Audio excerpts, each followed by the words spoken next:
Okay. तो बेटा आप लोगों ने पोलर और नॉन पोलर मॉलिक्यूल और बॉन्ड कैरेक्टरिस्टिक पर जो क्वेश्चन पूछे थे उसका वीडियो देख लिया होगा।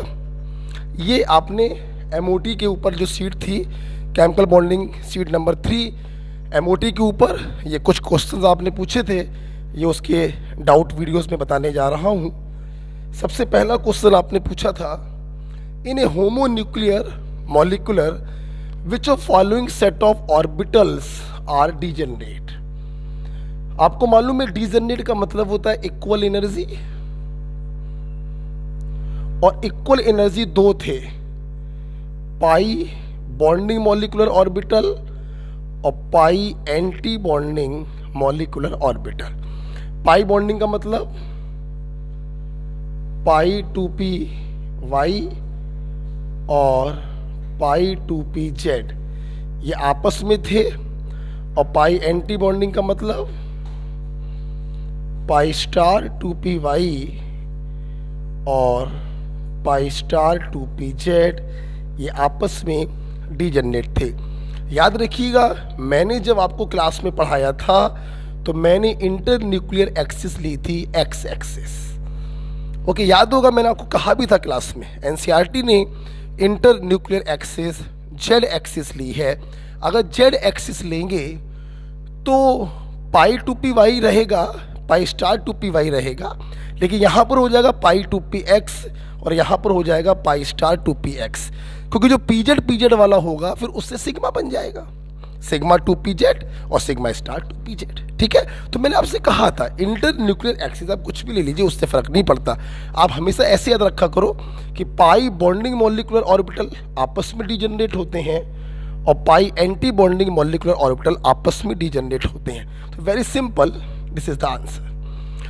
मुझे मालूम है आप लोगों ने पूछा सवाल इसीलिए है क्योंकि यहाँ पे 2px लिखा होगा और आप सोच रहे होंगे कि सर आपने तो पाई 2p y और पाई 2p z बताया था। मैं फिर से बोल रहा हूँ, ये डिपेंड करता है कि इंटर न्यूक्लियर एक्सिस आपने क्या ली है।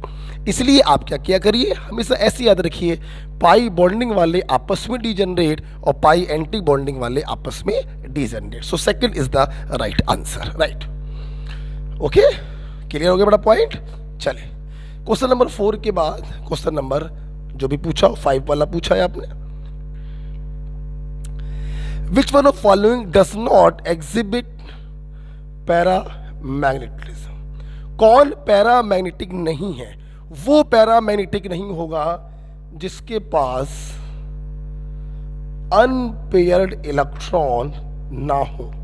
तो जिसके पास अनपेयर्ड इलेक्ट्रॉन 0 होंगे वो पैरामैग्नेटिक नहीं होगा। आपको मालूम है NO is the example of odd electron molecule. ये अंडरस्टूड है कि ये पैरामैग्नेटिक ही होगा। आपको याद होगा NO, NO2, ClO2, O2 और O2 माइनस, ये सब ऑड इलेक्ट्रॉन स्पीसीज हैं।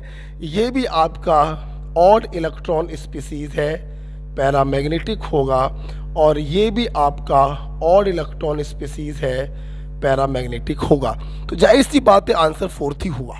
फिर भी मैं इसको दिखाता हूँ, ClO2, ध्यान रखना ये ClO2 माइनस है, तो ClO2 minus, ClO2 minus, minus electronegative पर मानेंगे। एक बॉन्ड बनाना है, बना दिया, दानवीर कर ले। 2 बॉन्ड बनाने हैं, बना दिए।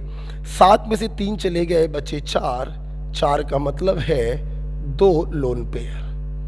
आप देख सकते हैं इसने अपने 2 इलेक्ट्रॉनों का साझा यहाँ किया और 1 इलेक्ट्रॉन का साझा इसने यहाँ किया। ये 2 इलेक्ट्रॉन ऑक्सीजन के, ये 1 इलेक्ट्रॉन ऑक्सीजन का। आप देख सकते हैं सारे इलेक्ट्रॉन जो है वो पेयर्ड स्टेट में है, जोड़ा जोड़ा जोड़ा जोड़ा जोड़ा। इनके पास जो लोन पेयर्स होंगे वो भी जोड़े में ही होंगे। तो आप देख सकते हैं कोई भी अनपेयर्ड इलेक्ट्रॉन नहीं है। जब अनपेयर्ड इलेक्ट्रॉन 0 होगा तो मॉलिक्यूल डायमैग्नेटिक होगा। So 4th is the right answer.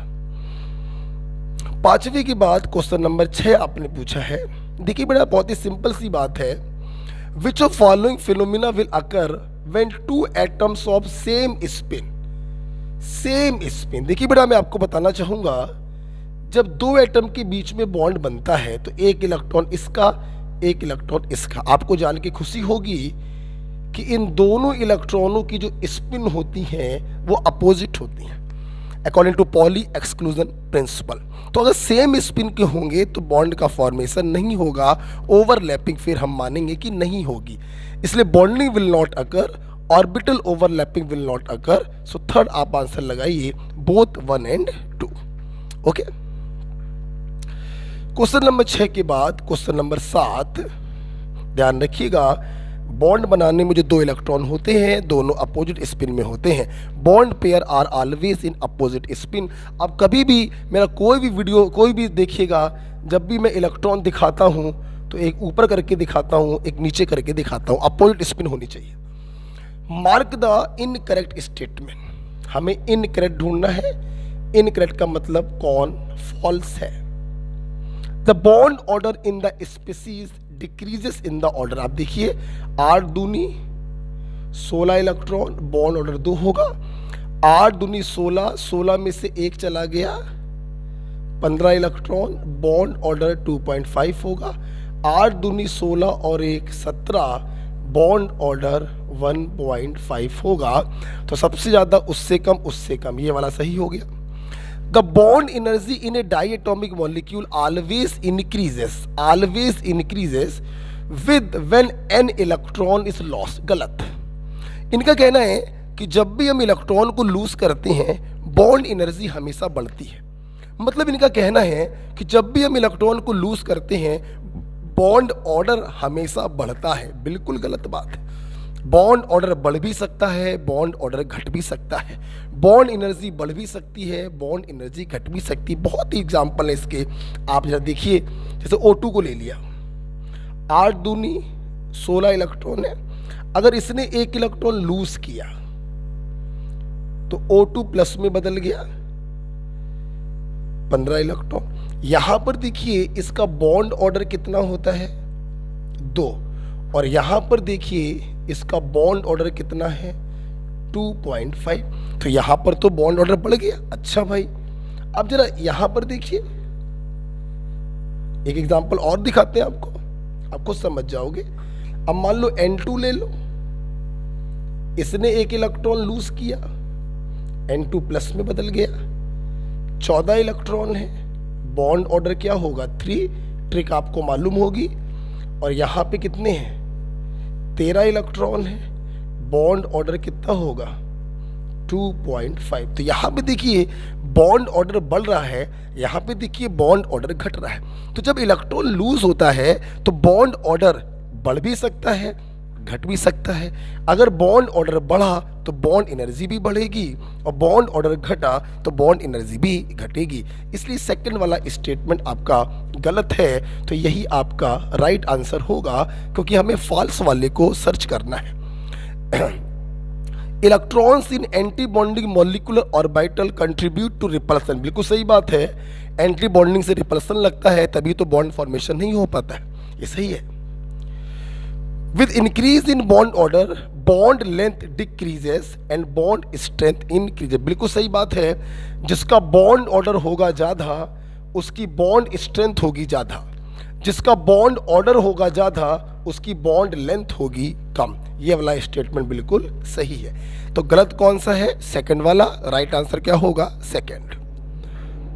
Question number 7 के बाद क्वेश्चन नंबर 9 देखिए फिर वही सवाल है कि भाई N2 बदला N2 माइनस में, ठीक, और O2 भी बदला O2 माइनस में। यहां पर बॉन्ड ऑर्डर होगा 3, क्योंकि इसके पास इलेक्ट्रॉन है 7 दूनी 14, 7 दूनी 14 और 1 15 इलेक्ट्रॉन है। बॉन्ड ऑर्डर 0.5 कम हो जाएगा 2.5। यहां पे 8 दूनी 16 इलेक्ट्रॉन है, बॉन्ड ऑर्डर होगा 2, और यहां पे 8 दूनी 16 और 1 17 इलेक्ट्रॉन है, बॉन्ड ऑर्डर होगा 1.5। मतलब आप देख रहे, सही किया ना बेटा मैंने, 16 14 15 16 17, 16 का 2, 16 की नहीं 7 1.5, और ये भी ठीक है। Okay, which of following statement is. आइए देखते हैं क्या हो रहा है। तो N2 जब N2 माइनस में बदला तो बॉन्ड ऑर्डर घट गया। बॉन्ड ऑर्डर घटेगा मतलब N बॉन्ड कमजोर हो जाएगा। तो इन N2 माइनस N बॉन्ड कमजोर हो जाएगा, बिल्कुल सही है। जब O2 माइनस में बदला तो यहां पर भी आप देख सकते हैं बॉन्ड ऑर्डर घट रहा है, मतलब इसका बॉन्ड भी कमजोर हो जाएगा। इन O2 minus OO bond order increases, जबकि डिक्रीज हुआ है, ये गलत हो गया। इन O2 minus OO bond order decreases, बिल्कुल सही हो गया। N2 माइनस बीकम पैरामैग्नेटिक, हाँ ये वाला भी सही है। जब ऑड इलेक्ट्रॉन्स होते हैं ऑफकोर्स ये पैरामैग्नेटिक होगा, ये भी सही है। तो गलत कौन सा है? सेकंड, वही हमारा राइट आंसर होगा। ओके बेटा, मैं उम्मीद करता हूं आपको ये सवाल क्लियर हो गया होगा। ओके, क्वेश्चन नंबर 9 के बाद क्वेश्चन नंबर 13 आपने पूछा है, क्या बताएं इसमें? आपको मालूम है 2 नोडल प्लेन्स आर प्रेजेंट। पूरी क्लास को मालूम है 2 नोडल प्लेन किसमें होते हैं? 2 नोडल प्लेन होते हैं पाई एंटी बॉन्डिंग मॉलिक्यूलर ऑर्बिटल्स में। सो द आंसर इज फर्स्ट। मैं समझ गया हूं आपने क्यों पूछा होगा, फिर से आपने इसलिए पूछा होगा कि यहाँ पे 2px लिखा हुआ है। मैं फिर से बोल रहा हूँ, एनसीईआरटी ने जेड एक्सिस को इंटरन्यूक्लियर एक्सिस माना है। इसलिए आप ये मत सोचिए कि पाई बना किससे, आप बस ये सोचिए कि पाई एंटी बॉन्डिंग वाले के पास 2 नोडल प्लेन होते हैं, पाई बॉन्डिंग वाले के पास 1 नोडल प्लेन होता है। सिग्मा एंटी बॉन्डिंग के पास 1 नोडल प्लेन होता है और सिग्मा बॉन्डिंग के पास 0 नोडल प्लेन होते हैं। किससे बना है वो डिपेंड करता है इंटरन्यूक्लियर एक्सिस क्या ली है। Okay, so the answer is 1, 2 nodal plane होंगे। 13 के बाद क्वेश्चन नंबर 15। ये क्वेश्चन बड़ा बदतमीज क्वेश्चन है। बदतमीज क्या है, एक्चुअली इसमें डाउट आ रहा है, पर इन्होंने मेन एक्सिस क्या ली है? जेड। अब जेड एक्सिस मेन ली है तो जाहिर सी बात है px की ओवरलैपिंग से क्या बनेगा? पाई। py की ओवरलैपिंग से क्या बनेगा? पाई। pz की ओवरलैपिंग से क्या बनेगा? सिग्मा।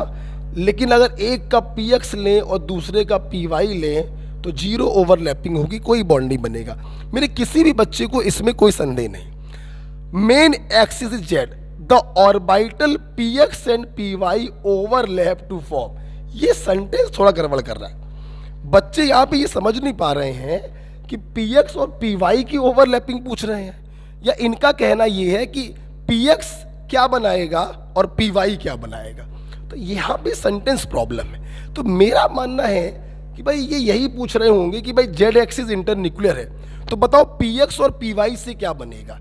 तो px और py से क्या बनेगा? px और py से पाई बॉन्ड का फॉर्मेशन होगा। मुझे नहीं लगता कि ये कह रहे होंगे कि एक का px और दूसरे के py से क्या बनेगा। ये मतलब नहीं होगा इसका।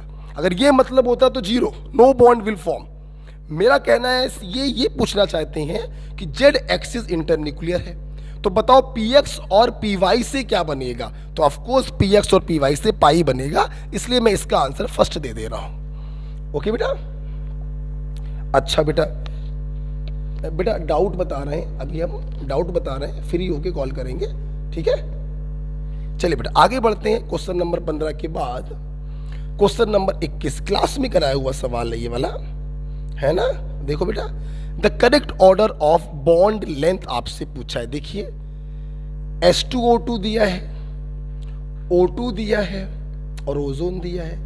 ये पॉलीएटॉमिक है, इसका बॉन्ड ऑर्डर चित्र से निकालेंगे। डाई एटॉमिक है, MOT से निकालेंगे। इसमें रेजोनेंस होता है, तो जब इसका आप चित्र बनाएंगे तो OO बॉन्ड ऑर्डर जो है वो 1 आएगा। ये डाई एटॉमिक के 8 दूनी 16 इलेक्ट्रॉन है, बॉन्ड ऑर्डर 2 आएगा। और इसका रेजोनेंस से करेंगे, रेजोनेंस से बॉन्ड ऑर्डर क्या था? सेंटर एटम में जितने बॉन्ड बनाए हैं डिवाइडेड बाय सराउंडिंग ऑक्सीजन, तो ये 1.5 आएगा। आपको मालूम है जिसका बॉन्ड ऑर्डर सबसे कम होगा उसकी बॉन्ड लेंथ सबसे ज्यादा होगी, उससे कम बॉन्ड लेंथ ओजोन में हो जाएगी और सबसे कम बॉन्ड लेंथ ऑक्सीजन में होगी।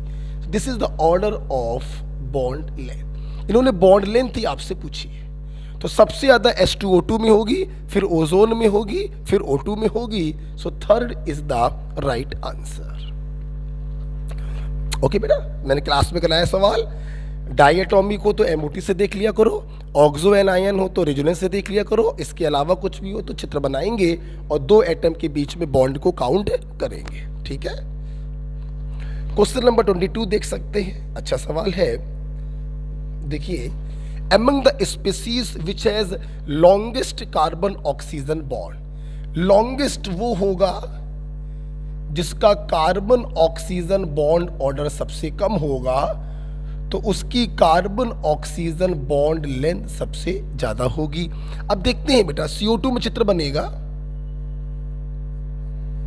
बॉन्ड ऑर्डर कार्बन ऑक्सीजन का 2 है, कार्बोनेट ऑक्सो एनायन है, और यहां पे आपको तरीका मालूम है, सेंटर एटम में जितने बॉन्ड बनाए हों डिवाइडेड बाय सराउंडिंग ऑक्सीजन, तो बॉन्ड ऑर्डर होगा 3।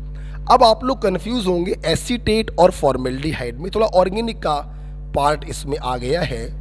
देखिए बेटा, ये रहा कार्बोक्सिलेट। अब कार्बोक्सिलेट में एक्चुअली ये वाला फंडा नहीं लग पाएगा क्योंकि ये पूरी तरीके से ऑक्सो एनायन नहीं है, यहाँ पे सिर्फ ये रेजोनेंस हो रहा है। तो जब ये रेजोनेंस यहाँ पर होगा, एक एटम जिस पे निगेटिव है दूसरे जुड़ा सिंगल से, दूसरे और तीसरे के बीच में डबल बॉन्ड, तो इसका रिजोनेटिंग स्ट्रक्चर ये बनेगा। कहने का मतलब है इसके रिजोनेटिंग स्ट्रक्चर कितने बन रहे हैं? 2।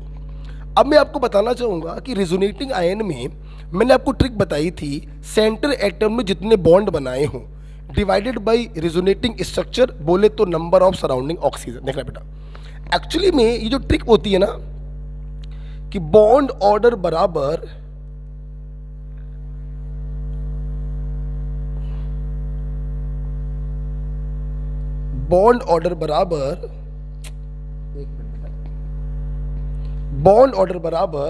Number of bond formed by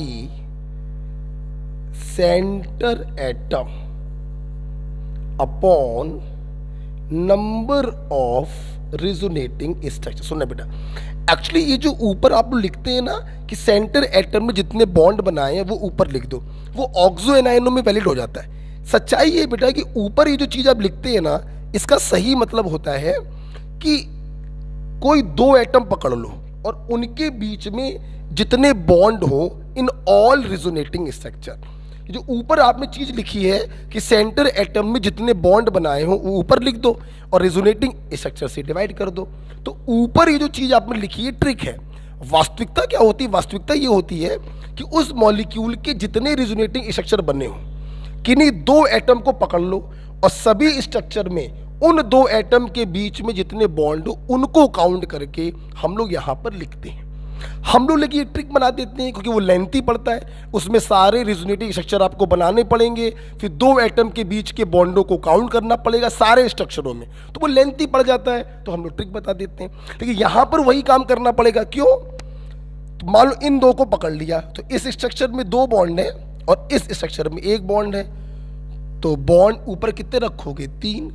और रिजोनेटिंग स्ट्रक्चर तो सराउंडिंग ऑक्सीजन के बराबर यहां पर भी आ रहा है, तो 2 से डिवाइड करेंगे तो 1.5 आएगा। ओके बेटा, तो ध्यान रखिएगा जो bond order in oxo anion होता है जिसमें हम कहते हैं number of bond formed by centre atom, ये ट्रिक है। इसका एक्चुअल जो कंसेप्चुअल फार्मूला होता है वो ये होता है कि सारे रिजोनेटिंग स्ट्रक्चर बना लो, फिर किन्हीं 2 एटमों के बीच के बॉन्ड सभी में काउंट करके जोड़ दो। जैसे यहां पर इन दोनों में डबल बॉन्ड है, यहां पर इन दोनों में सिंगल बॉन्ड है, तो 2 और 1 3 डिवाइडेड बाय रिजोनेटिंग स्ट्रक्चर, सो 1.5 आ गया।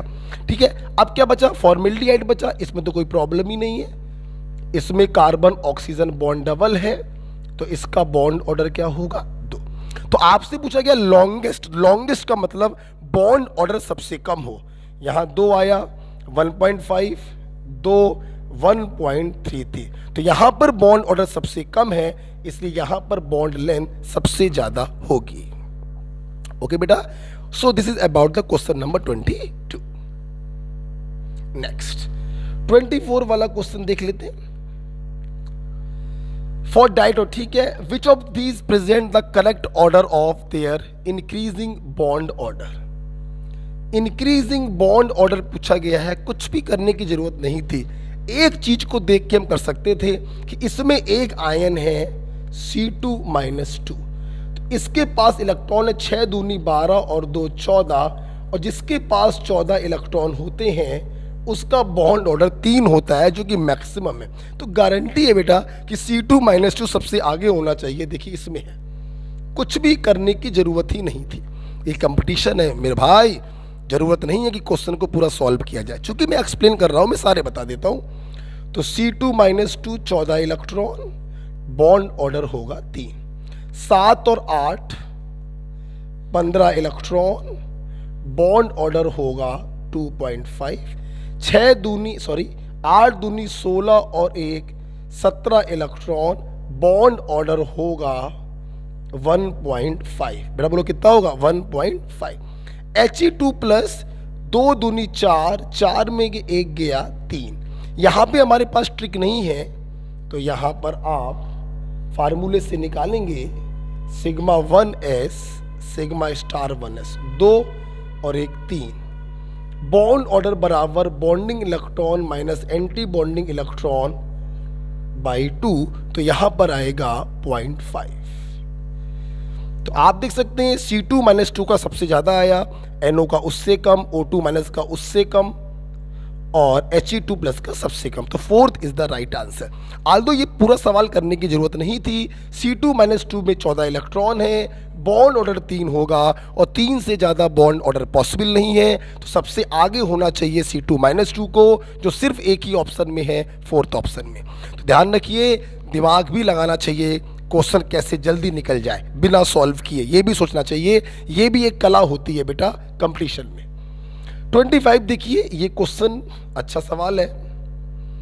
फॉस्फेट आयन, देखिए फॉस्फेट आयन में इन्होंने पहला काम पूछा है बॉन्ड ऑर्डर।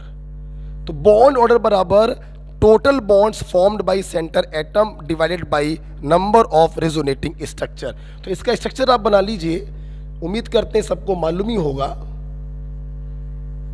मैं डायरेक्ट बना दे रहा हूं, ठीक है। तो कितने बॉन्ड बनाए हैं? 5 अपॉन सराउंडिंग ऑक्सीजन 4, 4 एकम 4, 4 दूनी 8, 4 पंचे 20, बॉन्ड ऑर्डर आ गया 1.25।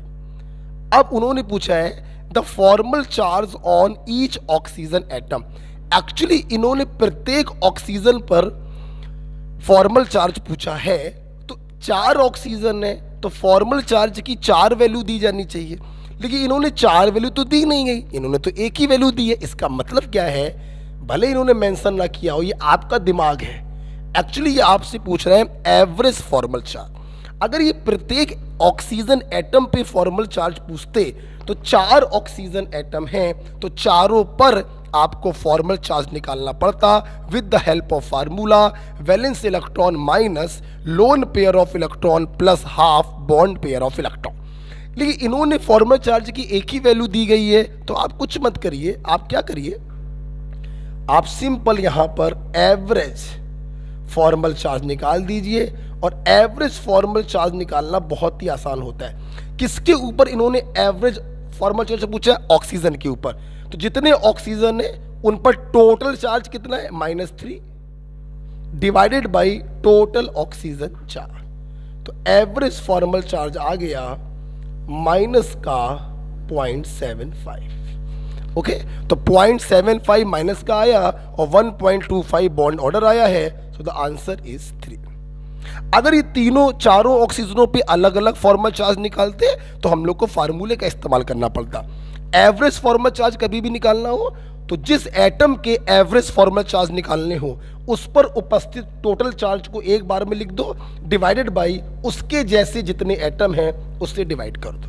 फॉर एग्जाम्पल मान लीजिए हम आपसे कहते कि कार्बोनेट में ऑक्सीजन का एवरेज फॉर्मल चार्ज क्या होगा, तो ऑक्सीजन का पूछा, तो ऑक्सीजन पे चार्ज कितना है?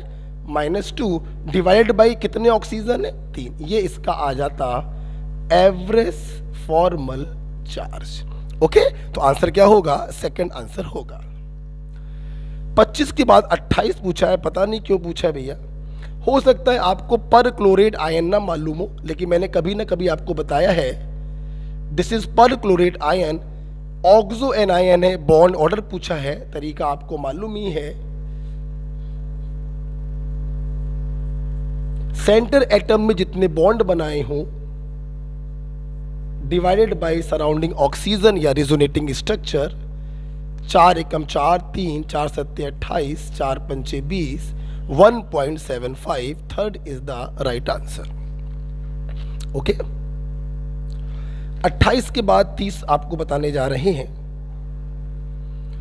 इन which of following ionization process, ionization क्यों कह रहे हैं, आप चारों में देखिए एक इलेक्ट्रॉन का लॉस हो रहा है, एक इलेक्ट्रॉन को निकलवा रहे हैं, मतलब आयोनाइजेशन हो रहा है। The bond order is increase and magnetic behaviour is change. इन्होंने कंडीशन क्या लगा दी है, बॉन्ड ऑर्डर बढ़ना चाहिए और मैग्नेटिक बिहेवियर बदल जाना चाहिए। डाया हो तो पैरा हो जाए, पैरा हो तो डाया हो जाए। आइए करते हैं। C2 बदल रहा है, C2 प्लस में 6 दूनी 12 इलेक्ट्रॉन हैं, बॉन्ड ऑर्डर होगा 14, 11, 12, 13, 14, 14, 13, 12, 3, 2.5, 2 और यहाँ पे 6 दूनी 12, 12 में से एक गया, 11 इलेक्ट्रॉन है तो 11 वाले का बॉन्ड ऑर्डर होता है 14, 13, 12, 11, 12 के नीचे 11 आएगा 1.5। ये कैसा होगा, इवन इलेक्ट्रॉन है, डायामैग्नेटिक होगा 10 और 16 को छोड़ के, और ये ऑड इलेक्ट्रॉन है, पैरामैग्नेटिक होगा।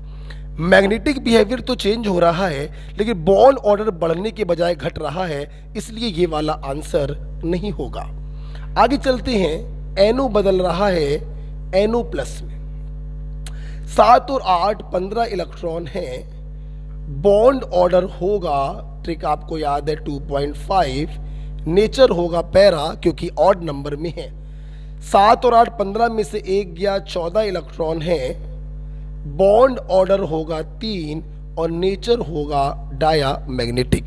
आप देख सकते हैं बॉन्ड ऑर्डर बढ़ रहा है और मैग्नेटिक बिहेवियर भी चेंज हो रहा है, so the right answer is second. उम्मीद करते हैं आगे के ऑप्शन करने की जरूरत नहीं है, आपको ये सब मालूम है, ठीक है। तो क्वेश्चन नंबर 10 2 कर दिए, 2 पर्याप्त हैं। 30 क्वेश्चन नंबर 32 देख लीजिए बेटा। कह रहा है कि 3 स्पीसीज दी हैं और तीनों के बॉन्ड ऑर्डर सेम है, बताइए इनमें से स्टेबिलिटी का ऑर्डर क्या होगा। ये सवाल मैंने कॉपी पे करवाया था, Li2, Li2 प्लस और Li2 माइनस। अगर बॉन्ड ऑर्डर सेम होता है तो हम ये देखते हैं किसके पास एंटी बॉन्डिंग इलेक्ट्रॉन ज़्यादा है। जिसके पास एंटी बॉन्डिंग इलेक्ट्रॉन ज़्यादा होंगे उसकी एनर्जी ज़्यादा होगी, स्टेबिलिटी कम होगी। अब देखिए जरा S2 2 इलेक्ट्रॉन है, ट्रिक तो काम करनी नहीं है क्योंकि यहाँ पर सबका बॉन्ड ऑर्डर सेम ही आना है, तो हमें एंटी बॉन्डिंग इलेक्ट्रॉन देखने हैं। 2 इलेक्ट्रॉन है, आपने भर दिए, bond order bonding minus anti bonding by 2 1 आ गया। Li2 3 दूनी 6 electron, sigma 1s, sigma star 1s, sigma 2s, 2 2 4 2 6, bond order आ गया bonding minus anti bonding by 2 that is 1 electron, 1 bond order. B2 5 दूनी 10 इलेक्ट्रॉन होंगे, sigma 1s, sigma star 1s, sigma 2s, sigma star 2। ध्यान रखना बेटा, अगर ये फोनी वाला होता तो सिग्मा 2px आता, फिर पाई बॉन्डिंग वाले आते, लेकिन फोनी के अलावा जितने भी होते हैं उसमें सिग्मा 2px और पाई वालों में इंटरचेंज हो जाता है। तो पहले आएंगे पाई बॉन्डिंग वाले, पाई 2py, पाई 2pz, फिर आएगा सिग्मा 2px। 10 भरने हैं, 2 2 4 2 6 2 8 9 10। बॉन्ड ऑर्डर निकालिए, 1 ही आएगा, वो पहले ही बोल चुके हैं। 2 2 4 5 और 1 6 माइनस एंटी बॉन्डिंग वाले 4/2, बॉन्ड ऑर्डर 1। अब बॉन्ड ऑर्डर तीनों का क्या आया है 1। तो अब स्टेबिलिटी कैसे चेक करें, एंटी बॉन्डिंग इलेक्ट्रॉन, यहां पर anti bonding electron 0 anti bonding electron, यहां पर देखिए 2 एंटी बॉन्डिंग इलेक्ट्रॉन, और यहां पे देखो 2 और 2 4 एंटी बॉन्डिंग इलेक्ट्रॉन। इसलिए H2 की स्टेबिलिटी सबसे ज़्यादा मानी जाएगी, उससे कम Li2 की, और सबसे कम स्टेबिलिटी होगी B2 की। तो H2 Li2 B2 first is the right answer. मैंने कॉपी पे सवाल कराया था, ये क्वेश्चन IIT JEE में पूछा गया था। ओके, उम्मीद करते हैं सवाल समझ में आ गया होगा। 32 के बाद सवाल नंबर 34 देख लीजिए। ये एक थ्योरेटिकल क्वेश्चन है जो आपको मालूम होना चाहिए। देखिए, एटॉमिक ऑर्बिटल्स आर मोनोसेंट्रिक। आप ध्यान से अगर देखिए, जैसे s ऑर्बिटल बनाते हैं तो एक सेंटर होता है, p ऑर्बिटल बनाते हैं तो एक सेंटर होता है। तो एटॉमिक ऑर्बिटल आर मोनोसेंट्रिक। लेकिन आप जरा मॉलिक्यूलर ऑर्बिटल देखिए, फॉर एग्जांपल अगर आप सिग्मा 2px को ही देखें तो सिग्मा 2px ऐसे बनाया था हम लोगों ने, सॉरी अब बनाना आपको आता है, मैं सब सिखा चुका हूं। सिग्मा 2px ऐसे बनाया था जहां तक मुझे याद है। देखिए बाइसेंट्रिक हो गया, आप देख सकते हैं। आप सिग्मा स्टार 2px को देख लो, चाहे बॉन्डिंग देख लो चाहे एंटी बॉन्डिंग देख लो,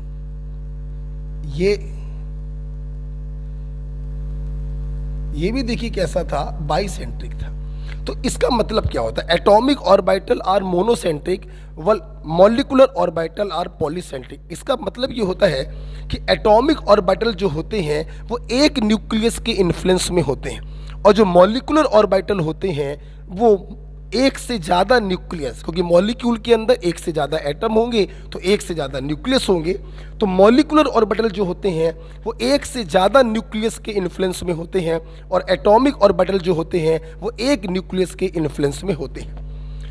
तो while an electron density in atomic orbital is given by electron distribution around a nucleus, while in molecular orbital it is given by electron distribution around group of nucleus। ठीक है, but ज़्यादा अच्छा नहीं लग रहा है। while an electron in an atomic orbital is influenced by one nucleus, in a molecular orbital it is influenced by 2 or more nucleus, depends on number of atom। तो ये theoretical point है, actually आपको याद होना चाहिए। atomic orbital are monocentric means they are under the influence of one nucleus। Molecular orbital are polycentric implies they are under the influence of number of nucleus। So second is the right answer। NCERT का question था ये। Okay, इस प्रकार से बेटा अंकित, इस प्रकार से बेटा अंकित, इस प्रकार से ये MOT का वीडियो सेशन खत्म होता है। हाइड्रोजन बॉन्डिंग की सीट आपको कल शायद मिल जाएगी, तो उसको भी सॉल्व करके डाउट मुझको भेज दीजिएगा। ओके बेटा, और आपका मंडे से क्या चालू हो रहा है बेटा? IUPAC nomenclature. ठीक है, मस्त रहिए, पढ़ते रहिए बेटा।